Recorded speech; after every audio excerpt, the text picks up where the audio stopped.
लड़की के जिसमें शैतान।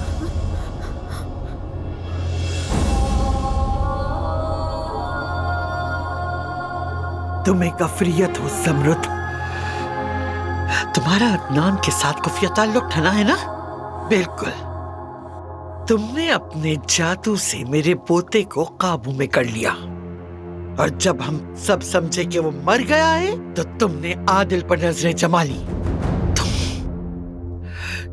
तुमने मेरा पूरा खानदान टुकड़े टुकड़े कर दिया। तुम इस घर में नफरत लाई हो ज़मरुद।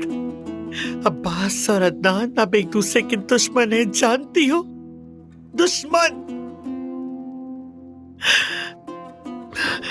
मैंने आदिल को तुम्हारी वजह से खो दिया, और पता चला कि अदनान ने आदिल को मार डाला।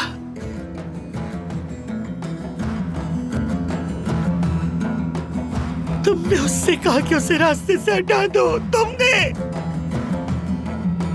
उसने अपने ही चाचा को तुमसे शादी करने के लिए मार डाला।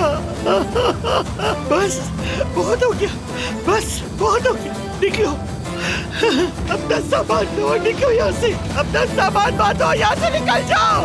निकलो यहाँ से, निकलो यहाँ से। मेरे घर निकल जाओ, सब हो जाओ यहाँ से। निकल जाओ, निकलो मेरे घर से, निकल जाओ। अज़मत साहिबा।